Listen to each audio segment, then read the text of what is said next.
Well, I want to thank everyone for being here. We've got 43 people on the call so far. My name is Ryan Hall. I'm with Bene and Campaign Nonviolence. So great to have you all with us. We had 170 people register for this call. So we're getting, the numbers are climbing. We'll see how many people actually show up, but we're just really thrilled to have you all with us and to have Kazu with us as well. I'm going to ask my colleague, Veronica Pelikarik, to do a short opening for us, and then we'll get things rolling. Veronica? Thank you very much, Ryan, and hello, everybody. Happy to see you here to honor Kazu and all of us, too. This is a quote from Howard Zinn that I find very appropriate to our times. To be hopeful in bad times is based on the fact that human history is a history not only of cruelty, but also of compassion, sacrifice, courage, and kindness. What we choose to emphasize in this complex history will determine our lives. If we see only the worst, it destroys our capacity to do something. If we remember those times and places, and there are so many, where people have behaved magnificently, this gives us the energy to act, and at least the possibility of sending this spinning top of a world in a different direction. And if we do act, in however small a way, we don't have to wait for some grand utopian future. The future is an infinite succession of presents. And to live now as we think human beings should live, in defiance of all that is difficult around us, is itself a marvelous victory. So victory to you all. Thanks, Veronica. I just want to say a quick word about who we are, what we're doing. Some of you may be new to our organization. We are named Bene, Nonviolent Service. Bene means peace and all good in Italian. We started a project called Campaign Nonviolence back in 2014, I believe. And what we do is organize with Campaign Nonviolence a week of actions around the International Day of Peace, which is on September 21. And this will be our 7th year organizing. Last year, I think we had 3,300 actions in all 50 states. This year, we're hoping for more. And so my colleague, Kit Evans-Ford, is going to speak a little bit about the actions she's helping organize and here shortly. But we hope you all participate. We've been really impressed with the Black Lives Matter movement that's been going on lately. It's really inspiring to all of us. Despite all of the concerns going on around COVID and everybody trying to stay safe and healthy, I think it's really important that people have been out there and calling for justice. So, and we're also really grateful to have Kazu here on the call with us.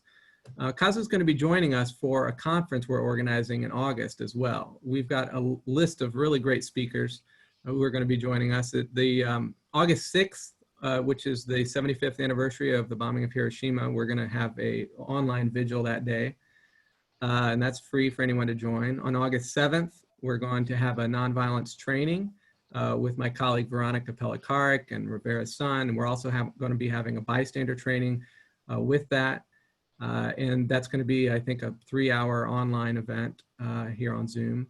And then on August 8th, we're having an all-day nonviolence conference. Richard Rohr is going to be speaking, Kazu Haga, my colleague Ken Budigan, Kit Evans-Ford is going to be hosting us, a number of Daniel Hunter from Training for Change, Henry Cervantes in Chicago, who works in prisons for nonviolence. So we've got a great list of speakers.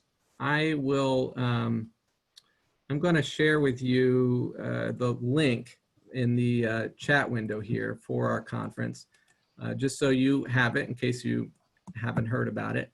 And let's see here. That goes to everybody. Just if you want to take a look at that, we'd love to have you join us. Next, I'm going to invite my colleague, Kit Evans-Ford, to say a few words about the action organizing this year that she's been doing. And so, Kit, I'll turn it over to you. Okay. Hi, everyone. I see questions coming up, and I know Ryan and myself will be answering those throughout the call. So thank you for your questions. And thank you, Vero and Ryan, for getting us at a centered place and really setting the foundation for what we do at Bene. So my name is Kit. I've been working with Bene for about 9 years now, and one of the lead outreach organizers. So this year, as far as outreach for Campaign Nonviolence, has been very unique time. When we first started our outreach back in February, March, it was really the time where COVID-19 was really, well, it was already impacting America, but really impacting us with having to stay in and a lot of things as far as the virus and things being unknown. And so the energy around organizing was present, but the energy was different because of the unknown. Now that people are, even though COVID-19 is still present, Black Lives Matter and people are really hopeful about moving forward and organizing, not just against race, but poverty, war, the climate crisis. And so with doing that, most of our conversations, sometimes and often people are just curious if we aren't able to literally be 6 feet apart, marching together, if we aren't able to organize the way that we have pre-COVID-19, what are some options? What are some ideas? We saw that Kazu had led a conversation with Erica Chanowitz a couple months ago that was extremely informative about action ideas, even in the midst of COVID-19. And so we said, okay, Campaign Nonviolence organizers are really wanting more information about how to organize, not just online, but even ideas for actions in the midst of what's happening in our country. And so, Kazu, thank you for saying yes to come and be present with us. Right now, I mean, even in the midst of what's happening in the country, we're at 2,800 actions. Our goal is to get over 3,500 this year. And we do have 45 of the 50 states committed. So we're almost at that 50 state goal as far as Campaign Nonviolence. So thank you for your commitment to peace and nonviolence. We really appreciate you. And so moving forward, again, welcome Kazu. We are so excited that you're here and looking forward to the conversation. I'm gonna read Kazu's bio, and we are recording the Zoom call so that this can be a resource for you all and also other CNV action organizers or just organizers period around the world as we move forward towards the International Day of Peace and just move forward in this movement for change.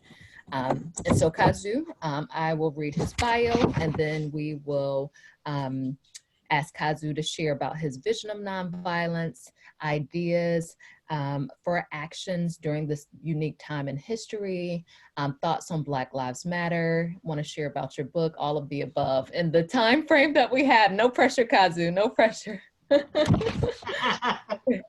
Okay. All right. So let me read just a little snippet about Kazu and the good work that he has been doing for quite some time in the world.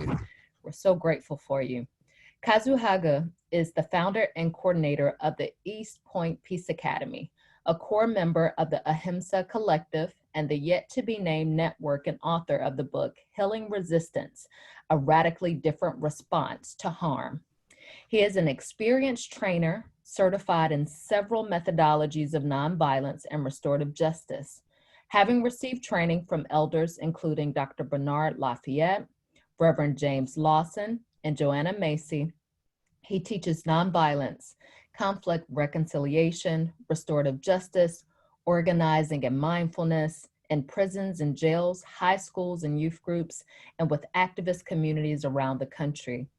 Kazu was introduced to the work of social change and nonviolence in 1998, when at the age of 17, he participated in the Interfaith Pilgrimage of the Middle Passage, a 6-month walking journey from Massachusetts to New Orleans to retrace the slave trade.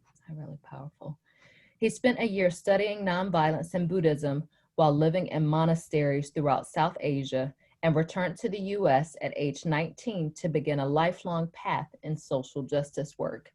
He is the recipient of several awards, including the Martin Luther King Jr. Award and the Gil Lopez Award for Peacemaking.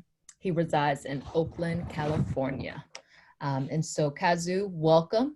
Again, we are excited that you're here, and thank you for accepting the call to be present with us tonight. And so we open the floor to you, Kazu, to talk about your vision of nonviolence and actions for organizing during this time. Thank you so much, Kit, and to Ryan, and to everyone at Bene, Hi, everyone Jennifer. for joining us on the call. I'm doing good. Hey, I'm on a meeting. Can I call you back? Not sure who that is. Sorry about that. Ryan, would you all right. mute everyone? Oh, yeah. Let me see if I can do that. Sorry about that, Kazu. Oh, that's okay.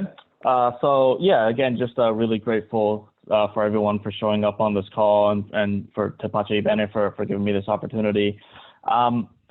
It took a little while for me to figure out what I wanted to share tonight, because as Kit mentioned, and maybe some of you are aware, I recently wrote a book called Healing Resistance.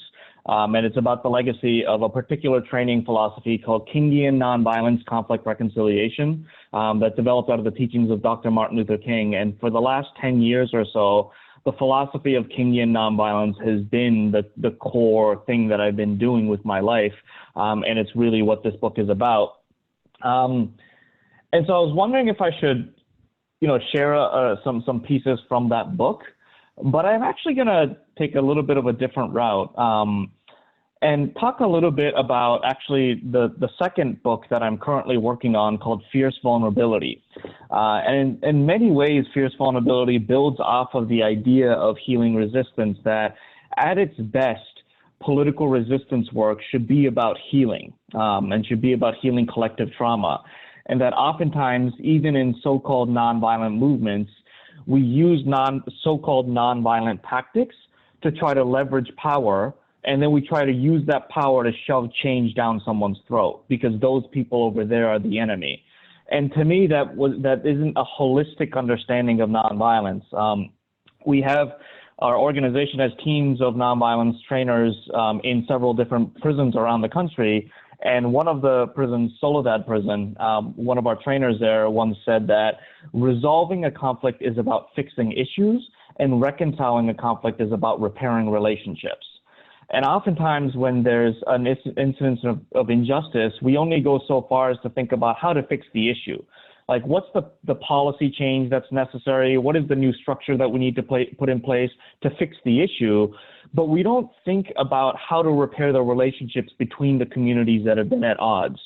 And until we're working on repairing relationships and working towards reconciliation, then to me, that's not a full understanding of nonviolence. So this idea of fierce vulnerability comes out of this conversation that we've been having around what does it mean to commit to and have the courage to use escalated tactics of nonviolent action, while doubling down on the dignity of all people, while doubling down on a commitment to healing. And just to be transparent as well, that the term fierce vulnerability comes specifically out of a conversation that my colleague and one of my closest friends, Chris Moore-Bachman, who many of you may know, he wrote a book called The Gandhian Iceberg about Gandhian nonviolence. He and I have been having a conversation for years about the word nonviolence and about how problematic that word is, because there's just so many misunderstandings about what the word nonviolence means. And particularly in marginalized communities and Black and brown communities, that word, because of the misunderstanding, has almost become a toxic word, that even using the word nonviolence is a conversation stopper, right? Like a lot of the communities that we're engaged in at East Point, the moment you say, oh, we're putting on a nonviolence training, none of those people are going to come. And so we've been talking for years about, like, is there another word that we can use to talk about the thing that we want to talk about? And once people are in the room, we can talk about whatever it is, but just the word itself is problematic. And after years and years of conversation, we actually decided to continue to use the word nonviolence after all this time, because the word ties us to a very important lineage that we don't want to lose our connection with in any way. So we decided to do the hard work of reclaiming the radical legacy of nonviolence But during that conversation, this term fierce vulnerability came to us. And rather than replacing our understanding of the word nonviolence, it became something more, just a whole new worldview that we've been exploring ever since. So I wanted to share a little piece of how we're understanding fierce vulnerability, because I think it's really relevant in some of the work that's happening in the world today. So I'm just going to share my screen here. And Ryan, can you just give me a thumbs up if you can see it, because I can only see your face now. Looks Great, good. thank you. Everybody else see okay? Yep, great. So a part of the core ethics or the core principle of this idea of fierce vulnerability, which we have now turned into a 2.5-day training, and it's the topic of my next book, is this idea that change is fractal. And I want to share a little bit about what that means. Many of us are aware of fractals now, I think particularly since the book Emergent Strategies by Adrienne Marie Brown came out. A lot of us have become aware of this idea that a fractal is a curve or a geometric figure, each part of which has the same statistical character as the whole. And that just means that no matter how far you zoom into something and how close of a look you get, or how far back you step out and take like a big look at something, the patterns repeat itself over and over and over again, so it looks the same. We see a lot of examples of fractals in nature. Some of the most famous ones are the nautilus seashell or Romanesco broccoli. Like the pattern repeats itself over and over again.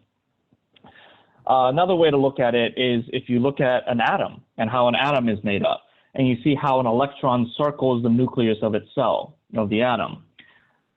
And if we extrapolate out a little bit more and you look at how a hurricane circles the eye of the hurricane, and you extrapolate that out even more, and you look at how planets circle around its sun, and you extrapolate that out even more, and you see how a galaxy circles around the center of its galaxy. And it seems that no matter how big or how small the scale you're looking at, we're all governed by the same laws of physics, right? And so no matter how big or how small, the patterns keep repeating themselves over and over again.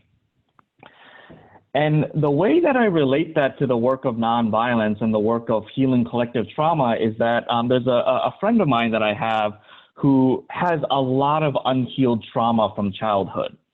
And over the many years that I've known this person, me and other friends and our family members have spent a lot of time supporting her through all sorts of different issues. And it's almost like it's a game of whack-a-mole, where we spend time helping her, supporting her through her relationships with her partner, and that gets a little bit better, and then some new issue pops up in her relationship with her daughter. And then we help support her in that, and then a new issue pops up with her relationship with money. And it's just like this endless game of whack-a-mole. And I realized that at some point that this person has some core trauma that she experienced in childhood, and that all of these issues that we were supporting her through with were just the surface level manifestations of a deeper trauma. And until we can help her, support her through healing her core trauma, there's always going to be these manifestations, right? It's always going to be this endless game of whack-a-mole. And if we take that same principle and extrapolate it out at one level, there used to be a nonprofit organization that I used to volunteer with that used to do amazing work in the prisons. But for some reason, for many, many years, there were always scandals, always conflicts, always arguments going on within this organization, even though they did great work externally. Internally, it was always a mess.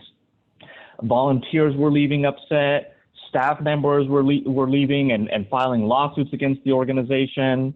There was always issues with funding and staff transitions, and I realized that at some point that the organization actually had some core trauma. Because during the early years of the organization, some of the leadership had some toxic patterns of how to run nonprofit organizations, and those patterns kind of stuck as organizational culture. So even though those particular leaders were gone, that culture had stuck, and so unhealthy patterns of their inability to talk about race dynamics in the organization, really hierarchical top-down decision-making, all of these things stuck. And so we were playing that endless game of whack-a-mole again. Now, we take that same principle and extrapolate it out one level, and you look at this country that we live in, the so-called United States of America. And there is never a shortage of issues that we are all fighting on, right? Voter protection, prison reform, healthcare, housing, electoral reform. And I think that one thing that we have to realize that even with this current Black Lives Matter moment is that it is all a manifestation of a core trauma that collectively we are holding as a nation. That we have to understand that as a nation, we are founded, the United States of America, quote unquote, is founded on the genocide of indigenous peoples and the enslavement of African peoples. Some of the greatest forms of violence to ever take place for our species. And you can't experience that depth of violence and have it not develop trauma, right? That's not the type of thing that you can say, oh, well, that happened 400 years ago, so it's over now, we're okay. I remember about 10 years ago when I started taking my own personal healing seriously, I realized that an experience that I had went through in childhood, so that was like 20 years prior to that moment. Going into this experience, I had thought that it was something that happened 20 years ago and I was over it. Like, we don't have to talk about it. It's in the past. Let's just move on. Until I really started talking about it. And the first time I talked about that experience in community, I completely broke down. And I just completely broke down in tears. I could barely talk. I didn't know how heavy that trauma weighed on me until I started talking about it. And so in the past 10 years, I've been working on it. I've been processing it. I've been trying to heal from that trauma, both by myself, in relationship with my therapist, by going to community mental health models, talking about it to my community, and ultimately talking about it to my family. And I want to make the argument that this country has some core trauma that we have never talked about as a nation. Right? Certain communities have started to talk about it and have always talked about it. But as a nation, we've never really talked about what does it mean for this country to live through the genocide of indigenous peoples and the enslavement of African peoples? How does that impact our country today? And until we deal with that core trauma, there's going to be more and more and more police shootings. Because the killing of George Floyd wasn't just about the killing of George Floyd. It was the latest manifestation of this core trauma, right? One thing I did write about in my book, and this comes from the Kenyan tradition, is in the Kenyan nonviolence model, we talk about this thing called the 3 levels of conflict: the normal level, the pervasive level, and the overt level. And very briefly, the normal level of conflict is just like things that you go through every single day: getting a parking ticket, having to wake up early for a meeting, anything like that, right? It's just like normal things that are conflicts. They might cause a little tension, but you can just take a deep breath usually and keep moving through the day.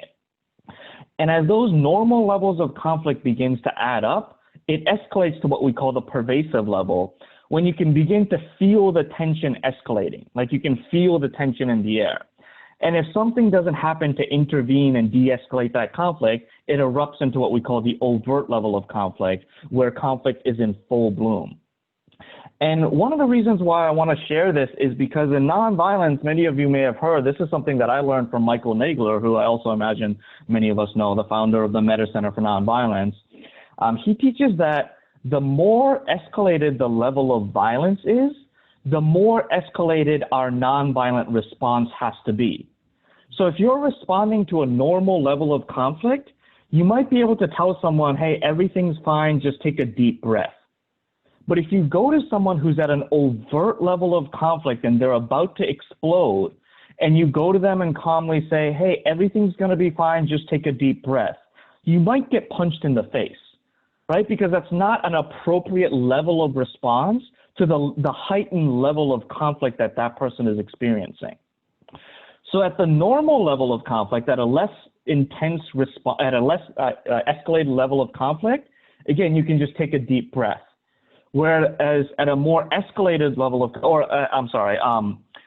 at a social level, a response to a less escalated conflict might look like filling out a petition, right? Like I live in a neighborhood where just outside of my window, there's car accidents that happen all the time because the intersection looks like it should be a 4-way stop sign, but it's not.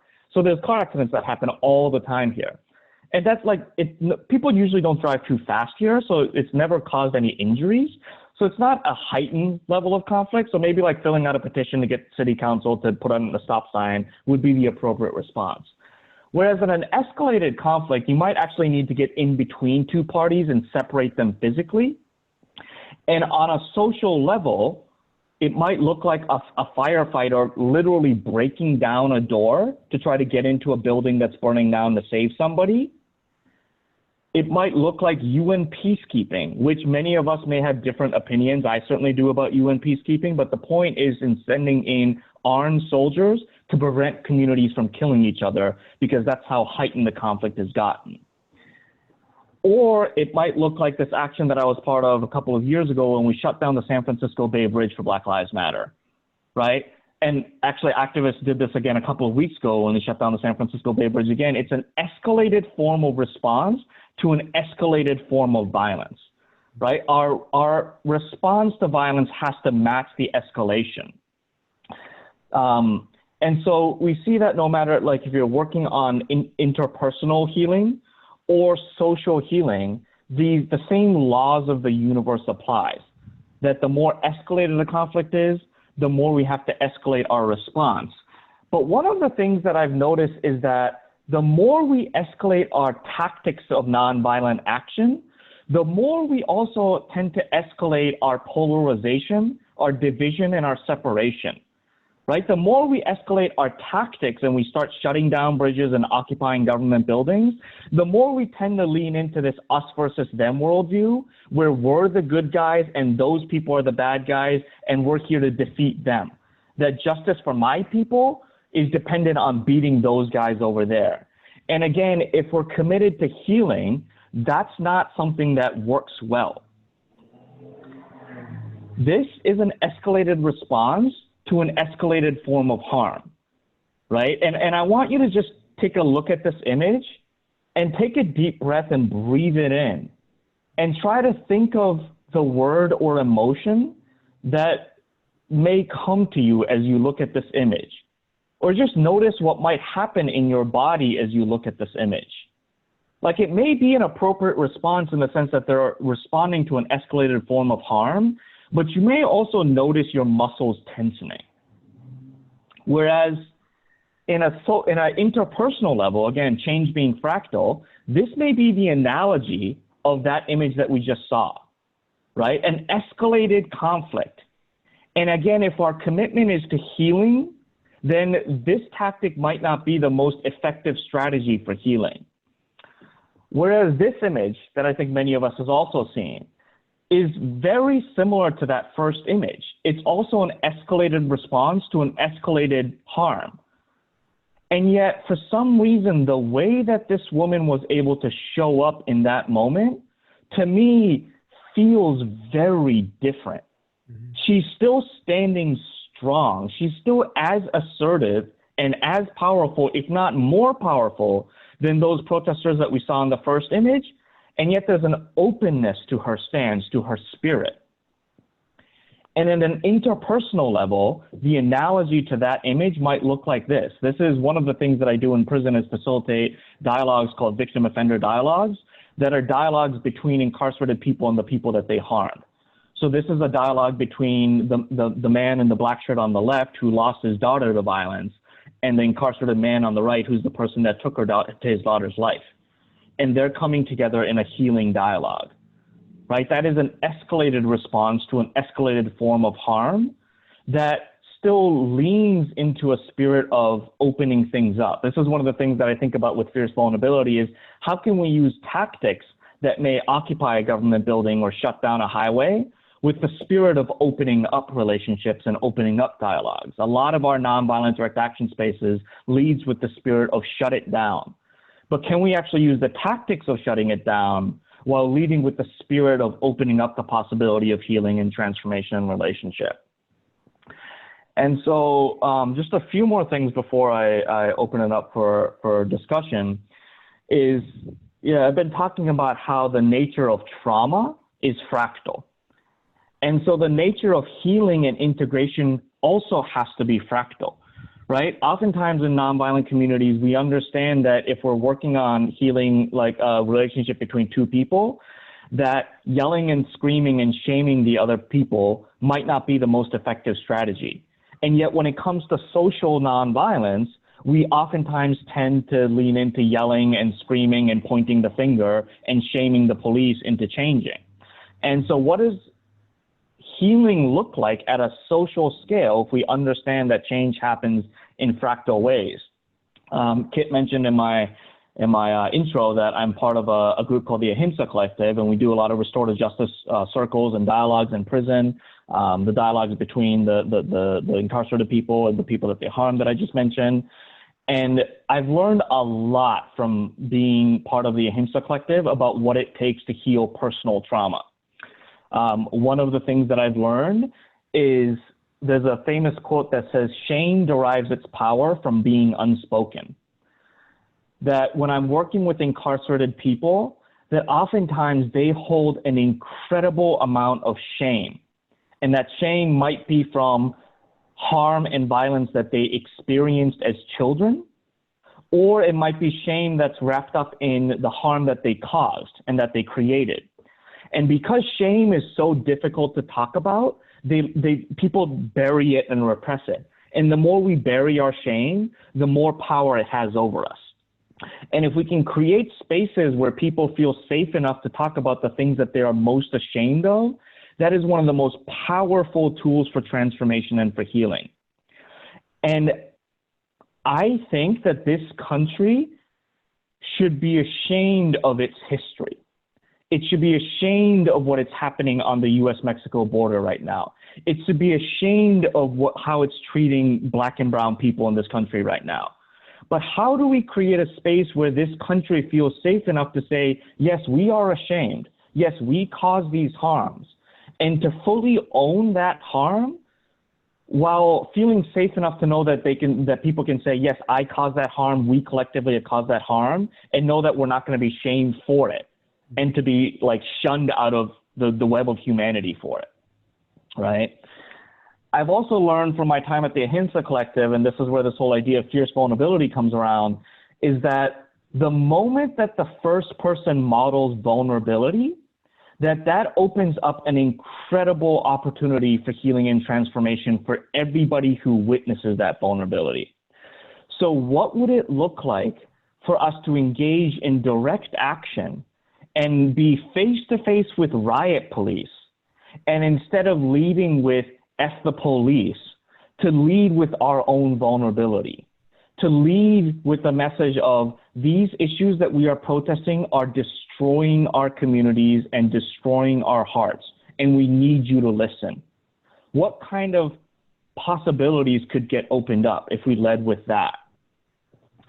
And so fierce vulnerability is about using radical direct action, because we recognize that the heightened level of violence that we're witnessing against Black people, against the earth, requires a heightened level of response. But how do we do that while leading with vulnerability with the intention of opening up the possibilities of transformation? There's a famous quote from Reverend Nadia Bowles-Weber who says, preach from your scars, not from your wounds. That with fierce vulnerability, we're essentially preparing people to go into direct action and potentially get arrested, potentially get tear gassed, while opening up our hearts. And that's a very dangerous thing, because if we open up our hearts and then we get tear gassed, that could be re-traumatizing. And so a lot of the work of fierce vulnerability is, over the long term, how are we incorporating trauma healing and grief and rage work into our activist movements so that we can build up scars over those wounds, so that we can lead with that? Like, to me, fierce vulnerability, a lot of it is about incorporating this ancient, timeless legacy of nonviolence with some of the newer sciences around trauma healing, right? Trauma healing wasn't a thing that existed when Dr. King was around. It didn't exist when Gandhi was around. A lot of what we call shadow work wasn't as big of a thing, like working on our internalized patriarchy could have been really helpful in the civil rights movement. Because I'm obviously I consider myself a mentee of Dr. King, but he had some issues around gender, right?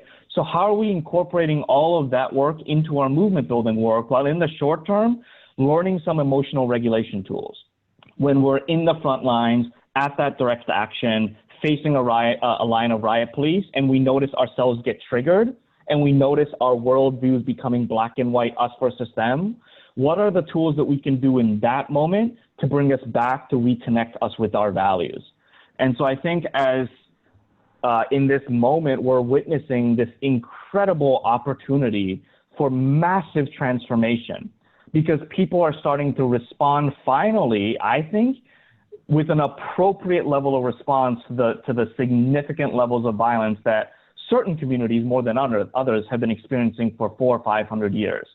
And so as advocates and practitioners of nonviolence, what does it mean to fully commit ourselves to healing and reconciliation while acknowledging that we need to escalate our tactics even more? And so these are just some of the things that have been ruminating in my mind and have been trying to jot down on paper for this book that I'm hoping will be out again next year. But yeah, why don't I pause there and hand it back to Ryan and Kit, and we'll open up a discussion with that. Thank you so much, Kazu. Really appreciate that.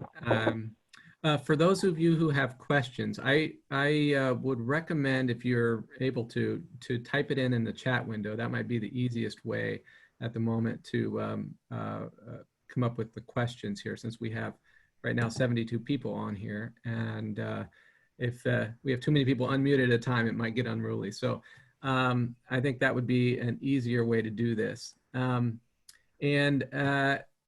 Kazu, I know in terms of what, so while people are thinking about some questions for you, you're saying that, you know, the intensity of nonviolence has to increase as the intensity of violence has to increase, as the intensity of violence increases. And so we're clearly seeing some of that over the past few weeks after George Floyd, with the violence of protesters too, which, you know, becomes the story, unfortunately, which shouldn't necessarily be the focus. I wonder if you can reflect on kind of what you're seeing in terms of that. It's kind of a mirror of what you're talking about, I suppose.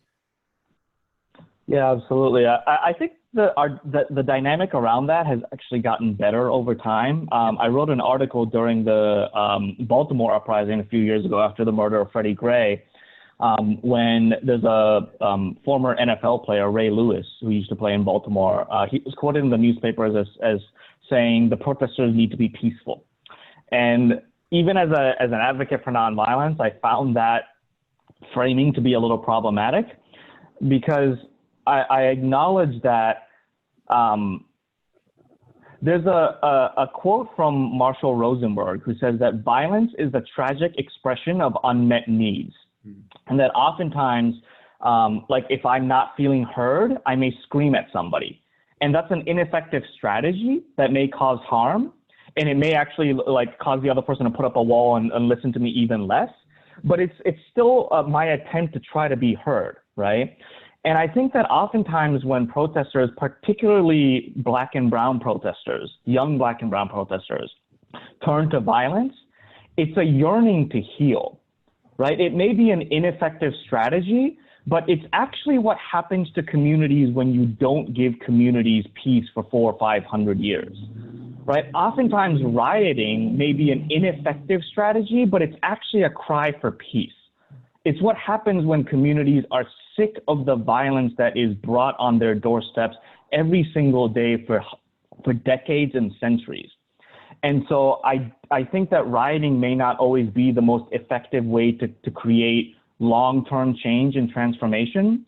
But I think as nonviolent advocates, we also have to do a better job of honoring and acknowledging the rage that is behind that violence, and explicitly to create more and more spaces that are led by marginalized people, where marginalized people can release their rage in a safe and healthy way without being judged.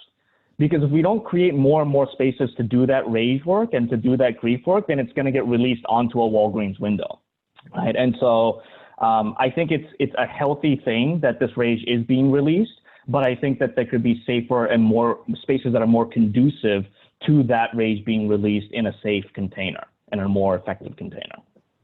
Thanks, Kazu. Question from Martina Miller. She asks, so what do you think then of violence that the police forces are causing, and can you speak to their trauma or rage? Yeah, thank you so much for that. I love that question because, you know, I work a lot with incarcerated communities, but I've also done some trauma healing workshops and circles with law enforcement and prison guards. And the first thing to say is that the violence needs to stop first, right? Marshall Rosenberg also talks about the difference between punitive uses of violence or punitive uses of force and protective uses of force. And protective use of force is using the minimum amount of force necessary to stop the immediate harm. And if we're working towards reconciling relationships, like you have to survive in order to reconcile the relationship, right? So if violence is happening, then we have to stop that immediate violence first. And so in our efforts to stop that immediate harm, there may be some temporary backlash. There may be some violence from the police. But I really appreciate the second part of Martina's question. Can you speak to their trauma or rage? Because yeah, I think I mentioned that quote, hurt people, that when you're feeling hurt, like you lash out and hurt other people. Over the years, I found that there's a flip side to that, which is that hurting people hurts. That as a human being, I don't think it's possible to cause harm on another sentient being without that somehow damaging your own soul as well. And there are ways in which we can be so disconnected from our own sense of humanity that you're not even aware of the damage that you're doing to yourself by harming somebody else. But having worked with countless people who have committed great deals of harm against others, like I've found that to be true 100% of the time. And that includes with law enforcement, right? There's examples that I write about in my book about how the officer that shot and killed Philando Castile several years ago, in the year preceding that shooting, he had attended 2 seminars put on by this organization, a private company called Calibre Press. And the trainings are called Bulletproof Warrior. And they go around the country doing these seminars for law enforcement.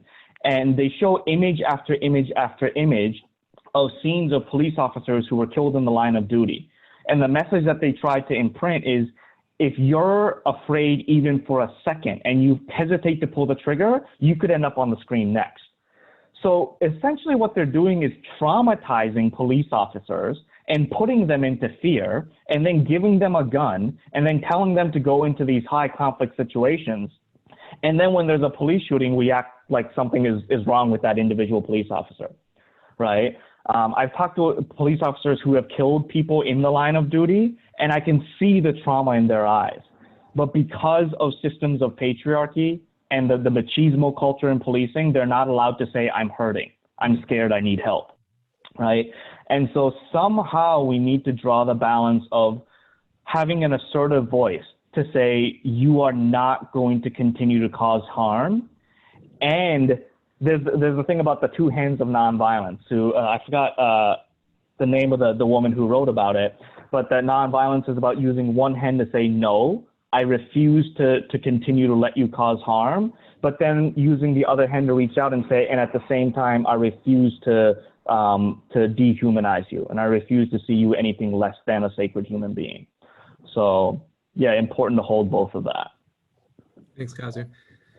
We're getting a few other questions, but before we get to those that have come in on the chat, so we have our Action Week happening this September, and I know a number of people are asking, you know, given COVID situation, what's the best way to take action? Is there other ways to be safe? I guess, you know, have you seen good examples?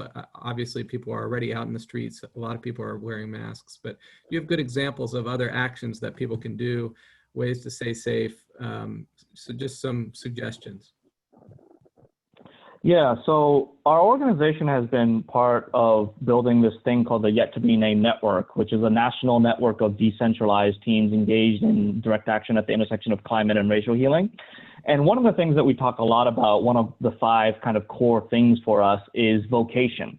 That direct action and the ways that we understand direct action has to look differently. That for every person who's on the front lines engaged in direct action, someone's at home watching their kids or watering their plants or feeding their cats. Someone is preparing meals for the people on the front lines for when they come back. Someone is holding space for them to process the grief and the fear that they experience. Someone is making art for them. someone is supporting them financially so that they can do that work. And I think we all need to be very clear about what our gifts are, because not everyone should be on the front lines because of so many reasons, access just being one of them, health being one of them. Not everyone can be on the front line, but all of us need to understand what our vocation is, what our passion is, what our contributions are, and figure out how to channel those contributions in support of work happening on the front lines.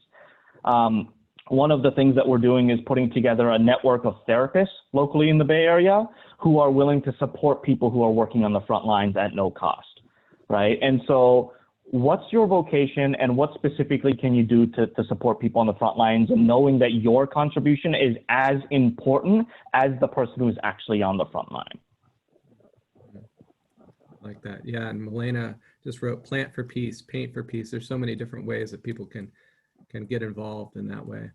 John Ivans wrote, no, sorry, I wanted to write Miranda's. Could you speak to the synergistic benefits of using nonviolent tactics for nonviolent direct action versus when deciding to use more violent methods, how the effects can transpire more than others? Yeah, so there was another question about the word nonviolence too, and in my book I talk about it. In the Kenyan philosophy, we make a discernment between nonviolence spelt with a hyphen and nonviolence spelt without a hyphen. And nonviolence spelt with a hyphen is just an adjective that says that something is not violent. And if that's our limited understanding of nonviolence, then the Ku Klux Klan could argue that they use nonviolence when they hold their marches because they're not beating anyone in that exact moment. And real nonviolence, spelled without the hyphen, is about doing everything we can to transform violence, right? To speak out against violence. And I think with that understanding, we need to keep in mind that, you know, Dr. King, when he was assassinated, was organizing a campaign, the Poor People's Campaign, where he was calling on poor people to create an encampment on the National Mall in Washington, D.C. And he was going to use that encampment as, quote, the hub of operations for like a series of nonviolent civil disobedience that would, quote, cripple the infrastructure of the city of Washington, D.C. And he was going to do that to demand billions of dollars a year to fight poverty in this country. And he said at the time that he wants to build a nonviolent movement that is, quote, as disruptive and as dislocative as a riot. And so I think we need to understand that our, like, the fullness in our understanding of nonviolence gives us the opportunity to recognize that our tactics could be as almost in some way as militant as violence can, while maintaining that commitment to the dignity of all people. And so to me, sometimes when people ask, like, well, can we start to use a little bit of violence? I want to first ask, well, can we use like the most militant forms of nonviolence first, right? Because again, like, what's the least amount of force necessary to create to stop the immediate harm? And so I think I would go there first and ask us to be creative about how militant our nonviolence can be before we start thinking about, well, can we start causing harm? Right. Thank you. Question from George Inito. He says, my local area had a public social media shaming of a white supremacist. Ultimately, his truck was set on fire. I felt like I was bearing witness via social media, a polarizing situation. How do you even speak to these situations as they're occurring? Yeah, first of all, hi, George. I don't see your face, but it's good to see your name. That's a tough one because honestly, I've struggled with it a little bit as well. But let me try to speak from a place of like my core values, even if I can't always live into them every minute. I know that when I was 13, 14 years old, I used a lot of homophobic slurs. And I didn't even know like an out gay person. So I had no reason to even like be hateful or afraid or anything. But that was just like the culture that I grew up in, was this like heteronormative, patriarchal, homophobic society. And I know that in that moment, if people shamed me, I don't know that I would have transformed. If they shamed me enough, I might have stopped using those slurs out of fear, but I don't think it would have changed. Like, it was ultimately the relationships that I ended up building with particularly one gay person who became a close friend of mine, a gay man, that made me start to rethink some of those views, right? And so, again, like, how do we say, like, a firm no to white supremacy while also like we have to give people a place to land. Because the scariest thing for a human being is to believe that we don't belong. Like to feel like we don't belong in this interwoven web of humanity is the absolute scariest thing for a human being. And if we feel like we're not gonna belong, then we will get desperate and do everything we can, oftentimes acting out of anger and cause harm to try to get a sense of belonging. And so how can we give an assertive no while also giving people a place to land and to say, we're calling on your best. We think you can do better than this. We're not going to allow you to continue to act out in this way, but we also know that you can be better than this. You know, one just very brief example that I'll use is there's a theory in nonviolent direct action called dilemma actions, which I love, which is about putting your opponents in a dilemma, that no matter how they respond to your action, you get something out of it.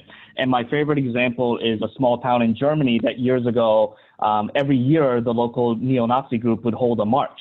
And one year they decided to turn their march into a fundraiser, a walkathon, for an organization that helps white people get out of Nazi organizations. And they got a bunch of people and businesses to commit to saying, for every person that marches in this Nazi rally, we will donate so much money to this organization. And so when the Nazis came, the whole town was ready for them with banners welcoming them, cheering them on, saying, thank you all so much for helping us raise money to defeat Nazism. And that kind of action like turns things around where like they can't really keep doing what they're doing, but we're not necessarily shaming them either. So, you know, I think we can get a lot more creative than hopefully than just burning down a truck. But again, you know, understanding the rage where that comes from too. Yeah. Thanks, Kazu. Leanne Marco Trujano writes, the quote, why cops are all bad argument resonates with me because of the structures that train and normalize cops into committing violent acts against Black and brown people in this country. But I struggle with how to have a conversation with folks that have a quote, black and white mindset on either side. What resources do you recommend to facilitate open conversations instead of polarizing people further? Yeah, I know we don't have a whole lot of time, so I'm actually just, give me 1 second. I'm looking for something here. Yeah, go for it. Where is it? Here we go. So again, it's a little old, but I think it's still very relevant. I'm putting a link in the chat, an article that I wrote several years ago about why policing isn't working for police either. Mm-hmm. Like, you know, in the same way that like patriarchy hurts everybody. Right? Like as a cis hetero man, patriarchy has like destroyed my soul and my ability to have authentic relationships with people.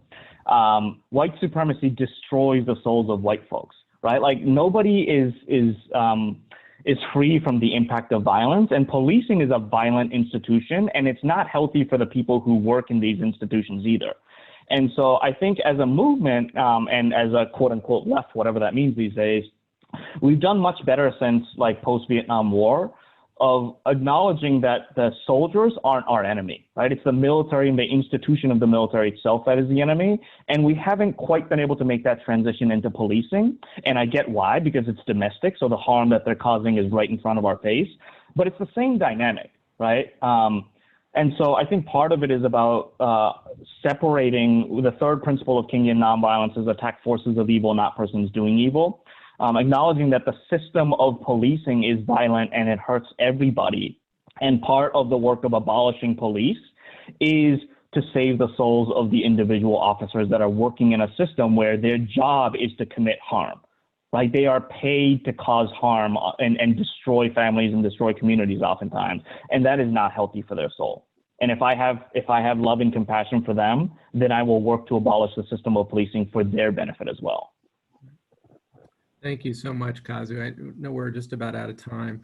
I wanted to just share briefly a reminder about your book, Healing Resistance, Radically Different Response to Harm. I was going to paste that in the chat window here for people to look at. But I don't know if you want to say any few quick words about the book before we wrap things up.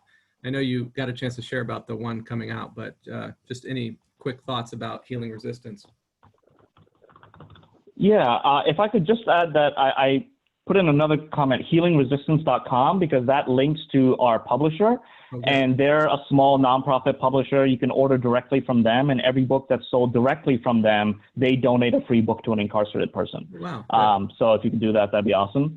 But yeah, just like super, super grateful for all the support that I have gotten for the book. And, you know, a lot of it is the teachings of Dr. King, you know, and it's both incredibly inspiring and incredibly frustrating that his words are so meaningful today.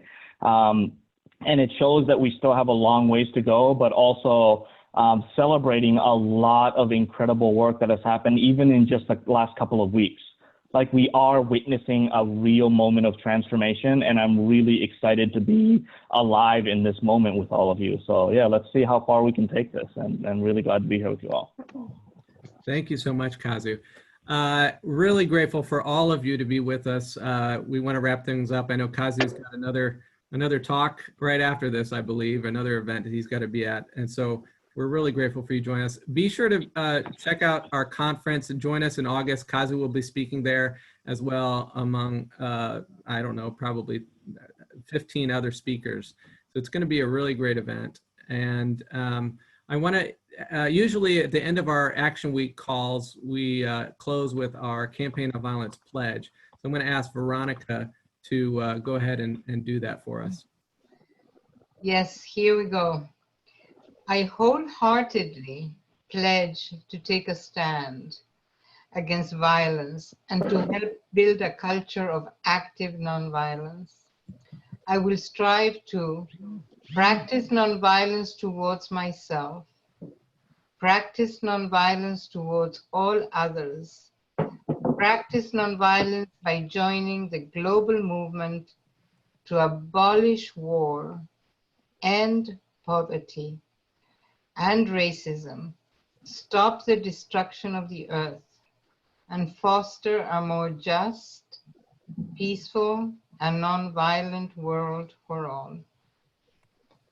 Veronica, thank you everyone so much for being with us, and look forward to seeing you as well in August and taking action with us in September. Have a great evening, everyone. Bye. Bye. Thanks, Kazu. Thanks so much. Thank you. Thanks, Kazu. Thanks.